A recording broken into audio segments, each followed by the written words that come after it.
Bem-vindos e bem-vindas a mais um episódio do Diálogos Olimpianos, um podcast produzido pelo Grupo de Estudos sobre o Mundo Antigo Mediterrâneo, o GEMAN. Eu sou a Semiramis, professora de História Antiga da Universidade Federal de Santa Maria, a UFSM, e hoje, nesse episódio, nós iremos falar um pouco sobre o Império Romano, mais especificamente sobre o Imperador Juliano, um imperador que governou Roma entre os anos de 361 e 363. E para falar sobre esse tema, eu convidei uma pessoa muito querida e muito especial, com quem eu aprendi e ainda aprendo muito, a grande especialista brasileira nos estudos sobre o Imperador Juliano e minha orientadora de mestrado e doutorado, uma profissional que é muito importante para mim e para o GEMAN, que é a professora doutora Margarida Maria de Carvalho, a Margot. O currículo da professora Margarida é bem extenso e antes de passar a palavra para ela, eu vou resumi-lo aqui para vocês a conhecerem melhor. A professora Margarida é docente do Departamento de História e do Programa de Pós-Graduação em História da Universidade Estadual Paulista, a Unesp, Campos de Franca. Ela possui graduação em História pela Universidade Federal do Rio de Janeiro, a UFRJ, mestrado em História Social pela Universidade de São Paulo, a USP, e doutorado em História Econômica também pela USP. Esse último ela desenvolveu sob orientação do professor Dr. Norberto Guarinello. A professora Margarida é bolsista de produtividade em pesquisa do CNPq nível 2 e desenvolveu vários estágios de pós-doutorado. Ela fez o primeiro pós-doutorado na Universidade Estadual de Campinas, a Unicamp, sendo bolsista do CNPq entre 2006 e 2007 e estando, nesta ocasião, sob supervisão do professor Dr. Pedro Paulo Funari. Depois, ela fez outro pós-doutorado na Universidade de Barcelona, sendo bolsista FAPESP de 2008 a 2009 e estando sob supervisão do professor José Remessal Rodrigues. Depois, ela fez novas formações de pós-doutorado na École des Hautes Études en Sciences Sociales, sob supervisão do professor Dr. Jean-Michel Carrier, em Paris, entre 2011 e 2016, sempre com financiamento de instituições de pesquisa nacionais. Ela também desenvolveu estágios de pesquisa na University of Oxford entre outubro e novembro de 2012 e na Universidade degli Studi de Perugia, em fevereiro de 2020. Atualmente, a professora Margarida é coordenadora do Grupo do Laboratório de Estudos sobre o Império Romano, o GLEIR da Unesp de Franca, e dentre as diversas publicações da professora Margarida, nos interessa aqui hoje, em especial, os seus estudos em torno do Imperador Juliano, que são vários estudos que ela desenvolveu ao longo desses anos, né? Eu destaco, então, o livro que a professora Margarida publicou em 2010, pela editora Ana Blume, com auxílio da FAPESP, e que tem como título Paideia e Retórica no século IV d.C., a construção da imagem do imperador Juliano, segundo Gregório Nazianzeno. Então, muito bem-vinda, professora Margarida. É uma honra muito grande e um prazer imenso poder recebê-la aqui hoje no nosso podcast Diálogos Olimpianos.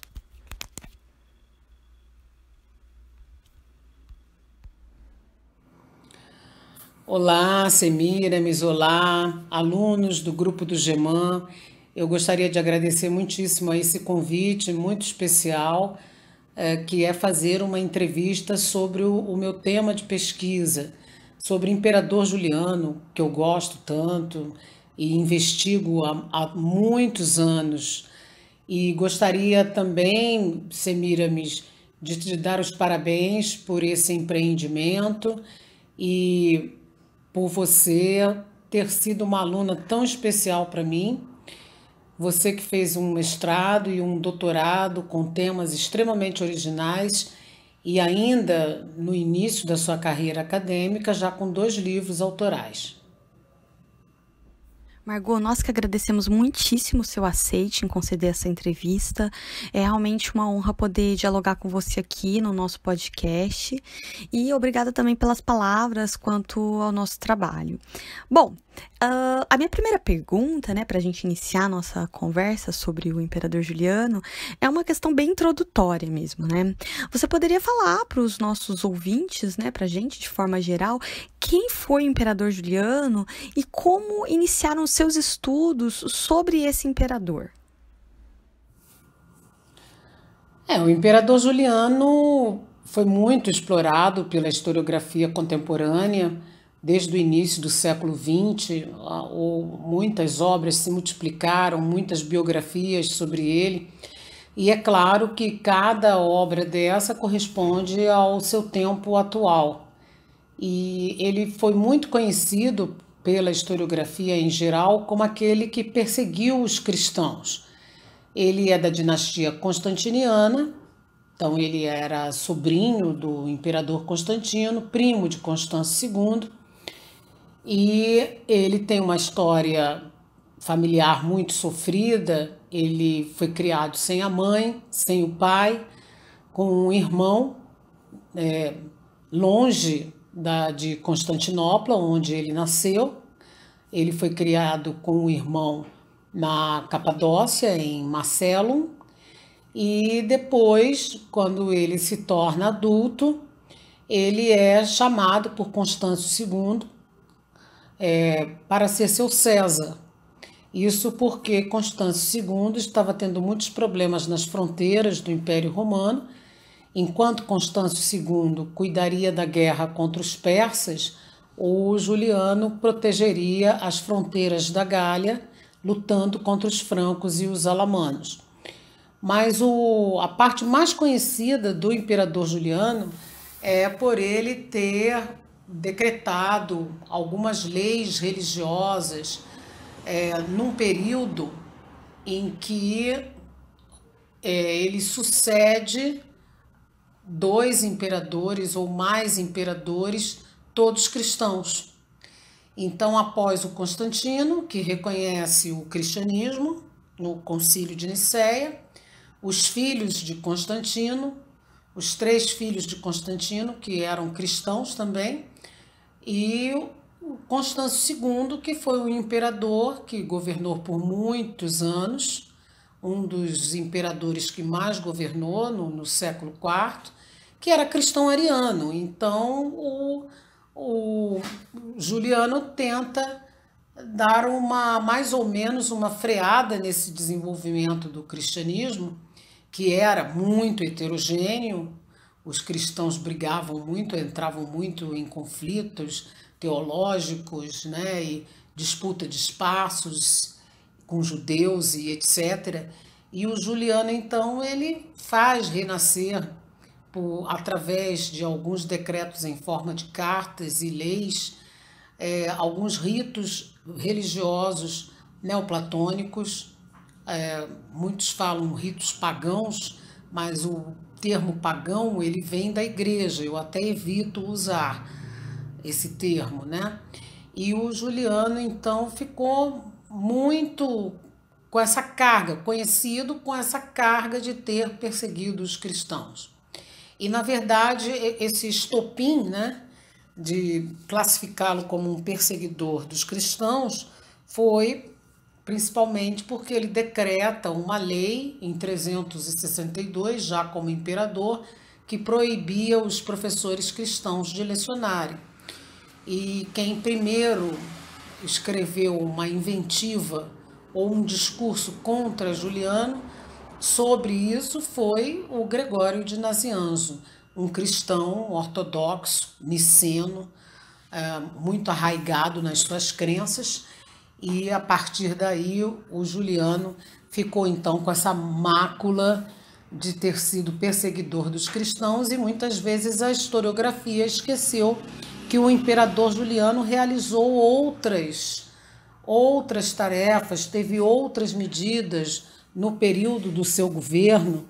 Ele foi César de 355 a 360 e de 361 a 363 ele foi imperador.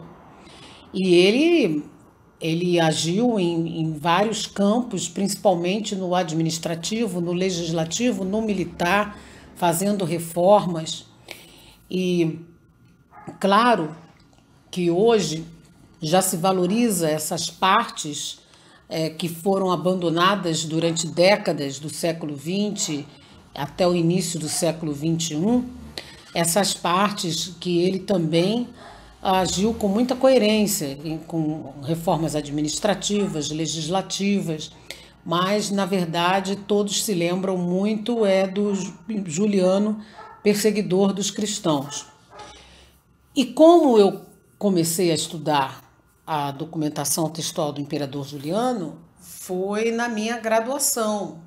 Em 1986, eu me tornei monitora de História Antiga 2 na UFRJ, História de Roma, e eu queria tentar uma bolsa de iniciação científica. Naquela época não se chamava PIBIC, CNPq, mas era uma bolsa de iniciação científica do CNPq, em que o orientador ou orientadora tentava via balcão, e eu me interessei muito por Antiga e acabei então tentando entrar no projeto coletivo da antiga área de História Antiga e Medieval da UFRJ.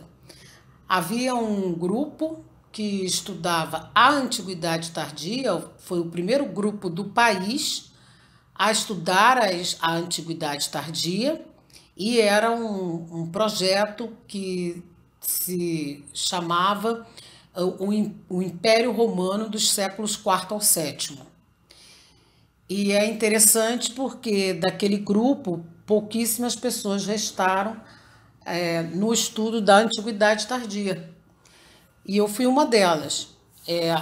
As professoras mesmo do grupo era uma medievalista, a professora Maria Sonsoles Gueras Martim, e a professora Norma Musco Mendes, que depois, no decorrer dos anos, enveredaram para outros campos de pesquisa dentro da história antiga e da história medieval, e dali, daquele grupo, somente eu praticamente continuei a estudar a Antiguidade Tardia. Nós temos o professor Marcos Cruz, da Federal do Mato Grosso, que era desse grupo, que também trabalha com a Antiguidade Tardia, mas o professor Marcos já pesquisou sobre outros temas também da história medieval. Então, eu é que continuei firme e forte na área de Antiguidade Tardia e defendendo o conceito de Antiguidade Tardia. Então, eu comecei a fazer as minhas pesquisas como bolsista de iniciação científica em 1987. Eu fui agraciada com a bolsa e me encantei pelos estudos sobre o imperador Juliano. Cada membro desse grupo estudava um autor. Amiano Marcelino, Jerônimo, Agostinho, Idácio de Chaves, Paulo Orósio, e eu escolhi trabalhar com o Juliano. Eu achei bastante interessante o que o Amiano Marcelino falava do imperador Juliano. Me chamou muita atenção por ele ter sido um dos imperadores que mais nos deixou documentações que chegaram às nossas mãos até hoje, e ele tem uma diversidade de documentos impressionante, eu me sinto assim incansável ao pensar nos estudos sobre o imperador Juliano, porque realmente existem vários autores da sua própria época que falam dele e autores posteriores a ele, do século V, do período medieval, período contemporâneo. Então é um personagem que para mim está sempre vivo na história. E eu acho que há muita coisa ainda para se pesquisar sobre o imperador Juliano, porque existe aqui no Brasil, isso aí eu percebi a partir do momento que eu comecei a fazer pós-doutorados fora do Brasil. Eu fiz um na Espanha, 3 na França, tenho contatos com colegas do Reino Unido, Estados Unidos, Alemanha e etc. E eu percebo que esses profissionais europeus, norte-americanos, até australianos, eles se aprofundam cada vez mais nos seus temas de pesquisa. E nem sempre isso é bem visto aqui no nosso país. Mas eu não desisto, eu acho que ainda há várias frentes de pesquisa dentro do tema do imperador Juliano e aquilo que o cerca.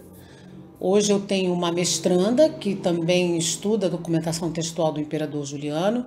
Tive uma bolsista de iniciação científica que também já se graduou no final do ano passado. Ela também foi bolsista de iniciação FAPESP, como a minha mestranda é bolsista da FAPESP. E estão aí os trabalhos dela e os meus também, mostrando que ainda há muita coisa a se falar do imperador Juliano. Houve um hiato na continuação da historiografia sobre o imperador, na década de 90 do século XX, houve uma certa parada nos estudos do imperador Juliano, mas eles retomaram com alguma força a partir do início do século XXI, como tem já alguns colegas da Bélgica, colegas do Reino Unido, franceses, que continuaram a estudar o imperador Juliano, buscando outros temas sem ser exatamente o político religioso. Então, seria isso, né? Eu poderia ficar aqui o dia inteiro falando o porquê que eu estudo o Juliano. Uma das coisas também, por que eu o estudo e por que ele me chama atenção, é porque há características do imperador Juliano que, numa determinada época da minha vida, se entrelaçaram com alguns acontecimentos da minha própria vida, né? A gente não escolhe um tema de pesquisa à toa. Há sempre um motivo, algo que nos impulsiona. E o que nos impulsiona são sempre ações do momento presente, acontecimentos do momento atual, que nos leva a nos debruçarmos sobre pesquisas da história antiga. Como você bem apresentou, né, o imperador Juliano ele governou o Império Romano nesse fervoroso século IV, né, da Era Comum. Como nós sabemos, o século IV ele foi um momento de significativas mudanças religiosas, políticas, administrativas e culturais de forma geral, né, no Império Romano. Mas, por muito tempo, a historiografia tributária, especialmente da obra do Edward Gibbon e de uma leitura crítica da documentação textual, ela viu esse período como sendo um momento de declínio, de decadência, né, de ruptura em relação aos valores clássicos para o início da chamada Idade Média. Nas últimas décadas, no entanto, essa perspectiva decadentista, né, ela tem sido alterada pela historiografia, que tem percebido o século IV como um século de transformações fundamentais na história e que precisa ser lido dentro dessa nova perspectiva, né? Bem, então os seus estudos, né, eles se encaixam nessa nova perspectiva, né? No Brasil, inclusive, você é uma das precursoras em trabalhar com o conceito de antiguidade tardia para definir os séculos e as transformações entre as estruturas do Império Romano e o que vem a ser chamado aí de Idade Média na historiografia. Diante disso, você poderia falar um pouco para a gente sobre esse tema, né? O que é a antiguidade tardia para você e por que utilizar esse conceito de antiguidade tardia para trabalhar com o século IV mais especificamente? É uma ótima pergunta, Semiramis, e ao mesmo tempo é uma pergunta difícil de se responder. Porque hoje a antiguidade tardia significa muita coisa, significa principalmente respeitar as heterogeneidades, as diversidades e as diferenças que existem entre as regiões do Império Romano nesse período. Uma coisa é estudar o Império Romano Ocidental, a outra é o Império Romano Oriental. Então existem muitas particularidades que somente a conceituação de antiguidade tardia pode nos levar a compreender. Em princípio, foi um conceito criado para se contrapor à ideia de queda do Império Romano. Para você ter uma noção, e todos os seus alunos e o público em geral, a Cambridge Ancient History, que é uma coleção muito importante que todos nós deveríamos ler, consultá-la, que fala em geral sobre o Império Romano, ela até o final da década de 70, ela falava até a tetrarquia de Diocleciano, ou tetrarquia diocleciana. E essa edição da Cambridge, ela se perpetuou até o início do século XXI. Somente em 2004 é que nós tivemos a Cambridge completamente revisada, toda essa coleção da Cambridge Ancient History revisada, e trouxe então à baila essa revisão a conceituação de antiguidade tardia e como desenvolver várias histórias dentro dessa conceituação. Então, ela foi definida inicialmente como um período do quarto ao sétimo século que aproveitava muitas características do mundo clássico e que nele também havia muitas rupturas, muitas transformações. Hoje eu sou mais adepta das rupturas e das transformações do que das continuidades no período da Antiguidade Tardia. Uma coisa era ser imperador no período do Principado Romano, a outra é no período da Antiguidade Tardia. E o século IV, para mim, ele é um dos mais importantes dessa periodização, porque o século IV ele tem transformações de ampla envergadura, transformações político-religiosas muito, muito sérias, administrativas, a máquina administrativa do Império aumenta, a facilidade da ascensão social aumenta, é muito diferente do que no período do Principado Romano. Então, só conseguimos visualizar esse Império Romano rico em transformações, rupturas, com algumas continuidades, se utilizarmos a conceituação de antiguidade tardia. A conceituação é muito importante porque ela também vai guiar a forma como você vai compreender o período. Então,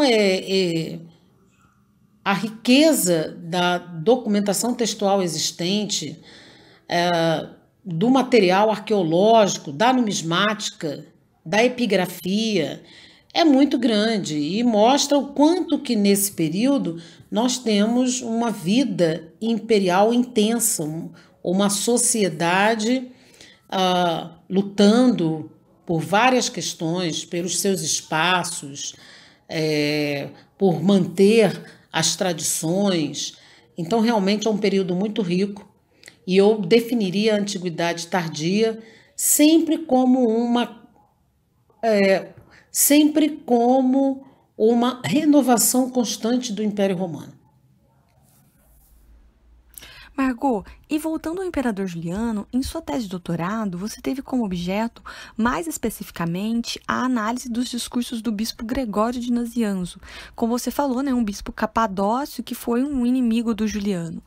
Sobre o que exatamente eram esses discursos do Gregório e o que eles podem nos revelar de interessante sobre esse momento que você optou de chamar por Antiguidade Tardia?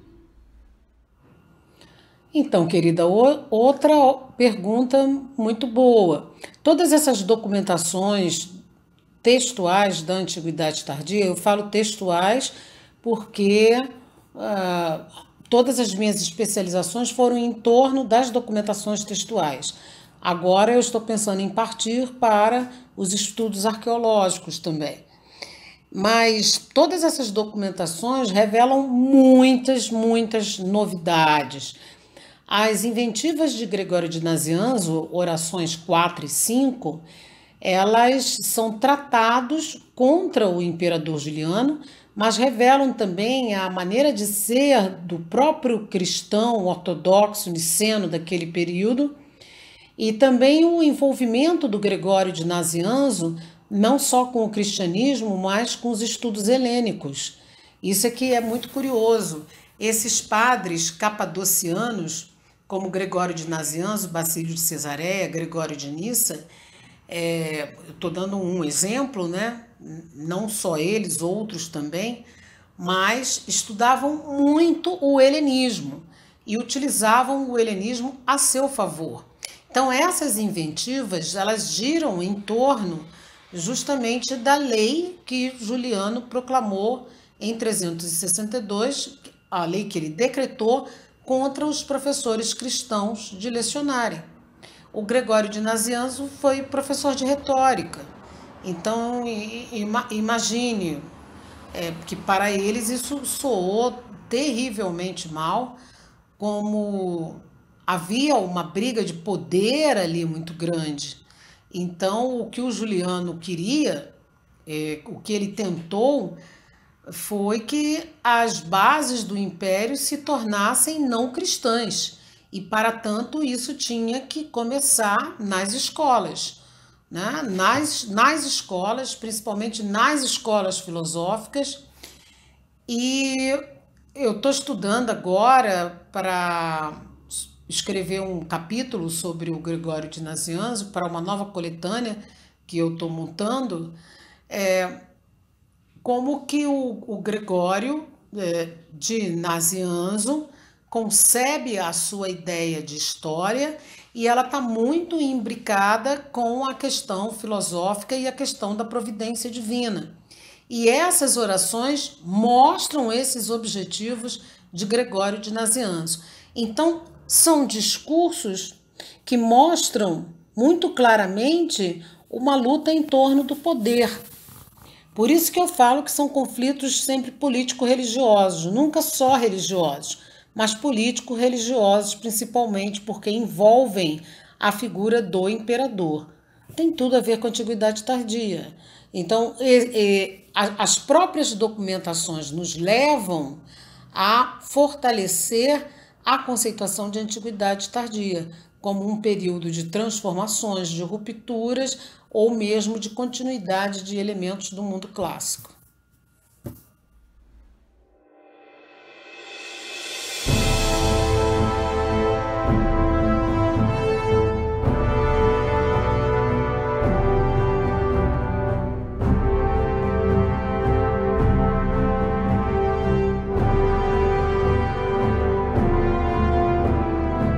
O imperador estava cavalgando com urgência, com apenas um assistente como acompanhante para suprir a lacuna nas fileiras, quando uma lança de um soldado da cavalaria o perfurou.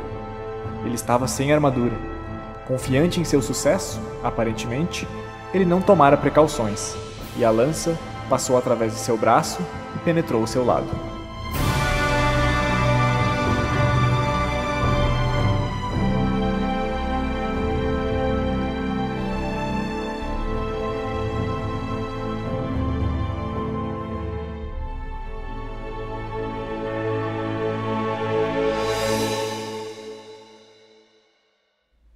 Esse trecho que nós acabamos de ouvir pela leitura do meu orientando Rodrigo é uma passagem do discurso 28 do sofista Libânio.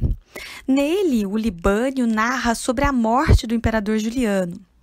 Nós sabemos, que o Juliano ele morreu em 363 em combate com os persas, que eram os grandes inimigos do Império Romano no Oriente naquele momento, Nas suas pesquisas, Margot, mais recentes, que já resultaram em algumas publicações, você tem se dedicado a analisar os relatos da morte do Juliano, especialmente os relatos do sofista Libânio e do historiador e militar Amiano Marcelino.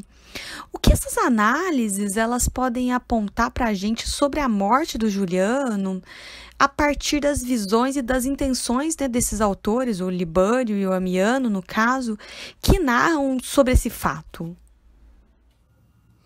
É impressionante como eu comentei antes e vou repetir, como que essa figura tão intrigante do imperador Juliano gera temas e discordâncias, e eu fiquei muito agradavelmente surpreendida quando eu li testemunhos sobre a morte do imperador Juliano e descobri que não era somente uma morte, são várias mortes, porque esses autores contam a morte do imperador Juliano de várias maneiras.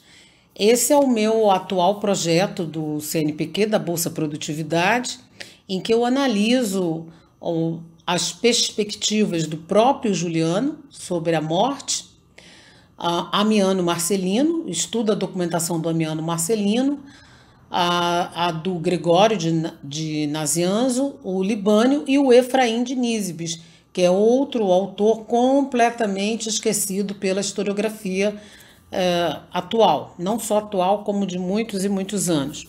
E cada um relata, isso para falar somente dos autores do século IV depois de Cristo.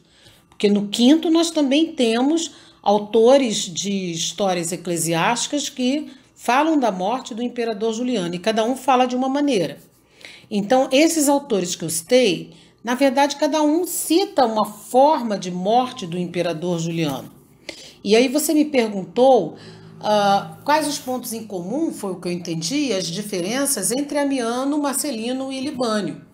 E aí é uma questão metodológica, porque são autores muito diferentes, com estilos muito diferentes, com tipos de discursos muito diverso, muito cheio de particularidades, cada um com as suas particularidades. O Libânio, ele possui 3 versões sobre a morte do imperador Juliano. Uma na oração 17, essa da oração 18, e na oração 1, na sua autobiografia, que foi escrita 14 anos depois dessa oração 18, que é de 365 depois de Cristo. Então, o Libânio apresenta 3 interpretações sobre a morte do Juliano, obviamente de acordo com seus interesses e de acordo com a sua própria contextualização histórica e político-filosófica. A mesma coisa faz o Amiano Marcelino. No final do ano passado, eu publiquei na revista História, São Paulo, da Unesp, um texto sobre o conflito entre Juliano e os persas pela visão do Amiano Marcelino, e faço uma interpretação de como o Amiano Marcelino, como um autor militar, ele traça essa morte do Juliano. Como um autor militar, ele dá uma versão em que ele fala que o Juliano foi imprudente, porque ele não se protegeu devidamente bem ao entrar num campo de batalha sem a sua malha protetora. E aí um soldado, em que há várias discussões em torno de quem era esse soldado, se era um soldado sarraceno, se era das próprias tropas do Juliano ou não, atira uma lança em Juliano, que essa lança o atinge como nas vísceras, né? Pega as vísceras de Juliano e ele tomba no chão e cai, e é levado para a sua tenda, e lá ele morre entre aqueles que ele considerava seus verdadeiros amigos, como, por exemplo, Salústio, Oribásio, que era seu médico. E então o Amiano Marcelino dá uma visão militar da coisa. Ele está bastante preocupado com a falha estratégica de Juliano nesse momento, né? Aliás, fica bem claro na obra do Amiano Marcelino que há uma diferença muito grande entre as ações de Juliano César contra francos e alamanos e o Juliano como imperador contra os persas. É claro que, como César, ele tinha um apoio militar muito grande no entorno dele, e o César não era o estrategista, né? Como imperador, lutando contra os persas, Juliano foi o estrategista militar. E ele não teve muito êxito em várias das suas ações estratégicas. Não foi somente nesse momento em que ele se lança para proteger as suas tropas contra os persas e vai sem a proteção devida. O que me leva a crer que é a hipótese que norteia esse meu projeto sobre as mortes do imperador Juliano, que pode ter sido também um suicídio do Juliano, que é uma hipótese levantada pelo Efraim de Nísibis, nunca exposta pela historiografia contemporânea, nunca. O Efraim de Nísibis, é claro que ele faz outros paralelos, né, do Juliano com personagens da Bíblia, porque o Efraim de Nísibis, ou Efraim o Sírio, era especialista em Bíblia, na Bíblia, né, em acontecimentos bíblicos. E em 363 ele relata, num hino contra Juliano, a morte do Juliano, como ele viu a morte do Juliano. O Amiano Marcelino vê sob o ponto de vista militar, estratégico, E o Libânio, que é o cerne da sua pergunta, é a questão entre Amiano e Libânio. O Libânio é um sofista neoplatônico que tem todo o interesse em defender o Juliano de todas as maneiras. Ele escreve a Oração 18 em 365 e o Libânio, ao contrário do Amiano Marcelino, que aponta o problema militar do Juliano, o Libânio não, ele passa aquela ideia que o Juliano foi tão corajoso que ele foi defender os seus soldados, as suas tropas, mesmo sem proteção. Então são interpretações muito diferentes e eu já escrevi 3 artigos sobre essa pesquisa. Já até me perdi em quantos? 3, estou escrevendo o 4º e falta mais um. É uma pesquisa que, como resultado, eu estou apresentando capítulos de livros e artigos sobre essas diversas interpretações sobre as mortes do imperador Juliano. Então, cada interpretação dessa, cada descrição da morte do Juliano depende muito de quem é o autor, qual o interesse do autor, qual é o estilo do autor. E aí sim, é bacana a gente comparar esses resultados. E aí a gente percebe por que esse fato tem tantas análises diversas e distintas. É muito bacana isso, porque, por exemplo, o Gregório de Nazianzo, ele associa a morte do imperador Juliano como uma providência divina. Como eu falei, a noção de história, de discurso do Gregório de Nazianzo é bem diferente do Amiano, bem diferente do Libânio, não somente porque ele é um cristão, mas também é a forma como cada um concebe o fato histórico, o acontecimento, melhor dizendo, como cada um concebe e interpreta aquele acontecimento. Então existem vários objetivos, há um leque de objetivos que cada autor desse apresenta para traçar a morte do imperador Juliano de diversas formas. E eu achei isso muito curioso, né?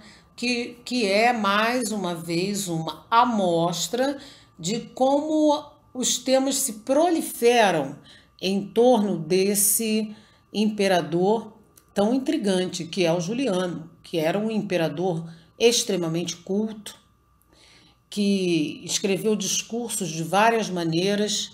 Ele tem cartas, ele tem poemas, ele tem discursos filosóficos, ele tem um leque de leis enorme, enorme.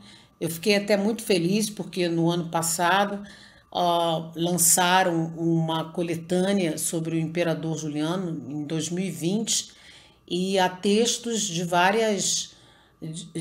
diversos assuntos ali nessa coletânea, essa coletânea que me foi enviada pela Helena Papa, que foi o Vinícius Dreger, medievalista da Unimontes, que passou para ela.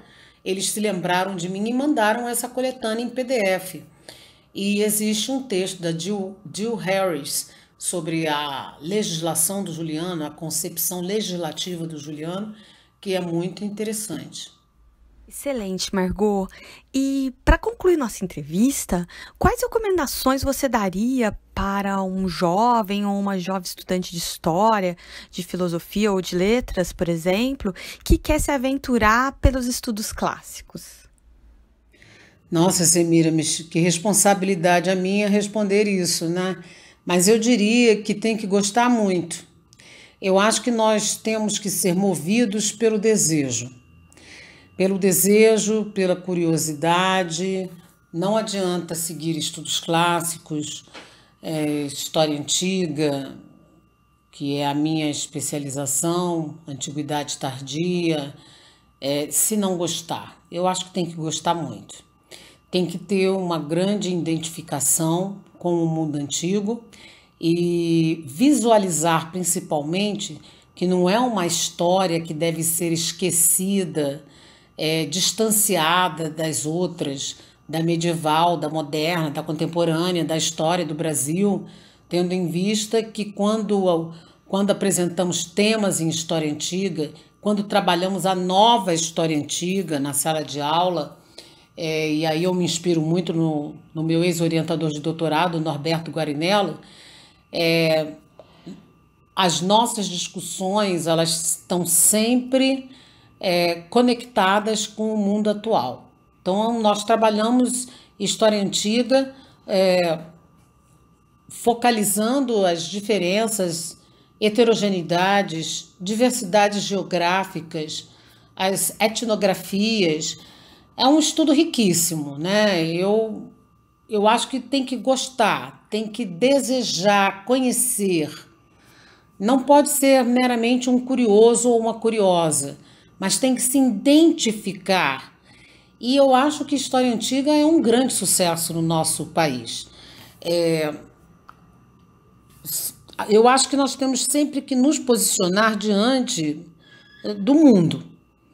Então, enquanto a história antiga no continente europeu ela sobrevive, mas a duras penas, porque nossos colegas têm que brigar muito pela existência da história antiga, e enquanto também nos Estados Unidos a história antiga estagnou não no sentido de pesquisas, porque eu acho que os norte-americanos são muito bons também na historiografia da antiguidade clássica, antiguidade tardia, arqueologia. Eu acho que há profissionais excelentes na Europa, nos Estados Unidos, na Austrália, né? Eu digo estagnar porque não há uma procura muito grande por parte de alunos para se estudar a história antiga. Aqui no Brasil é impressionante o número de alunos que buscam fazer pesquisas em história antiga. É impressionante como ao longo desses meus 31 anos de carreira, como que a história antiga cresceu incrivelmente. E aí nós fomos formados por professores interessantes e estamos formando pessoas interessantes também, e isso não para, né? Eu acho que um exemplo disso é você mesma, Semiramis, que é professora de História Antiga, que entrou na Federal de Santa Maria em 2014 e faz um trabalho maravilhoso, já com orientandos de iniciação, de mestrado, de doutorado, com um grupo como o GEMAN. Então, são vários grupos de História Antiga no país, de estudos clássicos. Eu acho que tudo isso é fantástico. Então, o aluno, o jovem que vem nos procurar para estudar estudos clássicos, em geral, história antiga, arqueologia, ele tem que ser muito impulsionado, muito. Eu não consigo dizer não para um aluno quando ele me procura e fala: professora, eu gostaria de estudar história antiga, eu gostaria de estudar história e cinema, eu gostaria de estudar antiguidade tardia, eu quero estudar República Romana, eu quero estudar história de gênero na Grécia Antiga, no Império Romano. Eu acho fabuloso isso. Eu tento orientar em diversos temas. Então, eu acho que nós temos que estimular esse jovem, principalmente mostrando que a história antiga ela não é anacrônica. Muito pelo contrário, ela é atual, ela está aí, ela é viva. Assim como nós temos condições de discutir o que é democracia ateniense, nós temos condições de discutir o que é democracia contemporânea, né? E que é muito curioso quando a gente pensa que um cidadão da Grécia Antiga tinha muito mais noção do que era cidadania do que hoje. Então, os nossos temas são muito atuais. Então, eu acho que uma das formas de se motivar o aluno a estudar história antiga é principalmente elucidando que a história antiga tem muito a contribuir com a contemporaneidade. Então, isso é muito legal, é muito bacana. O que faz também com que eu continue trabalhando. É muito bom. Excelente, Margot. Nós ficamos assim muito felizes mesmo em dialogar com você, em aprender mais com você, não só sobre o Imperador Juliano, né, mas sobre história antiga de forma geral, sobre as suas experiências com a história de Roma, né, suas vastas experiências, tantos anos aí se dedicando arduamente, incansavelmente, em formar novos profissionais, em formar novos quadros, né, em fazer eventos, em publicar. Então eu tenho certeza que essa entrevista vai ser um material muito rico aí para quem gosta de história antiga, vem aí só para somar, né, os trabalhos que você tem desenvolvido, né, para quem estuda história de Roma, vai ser um material aí bem importante e interessante. Então, muito, muito obrigada mesmo, Margot, por você conceder, né, essa entrevista para a gente.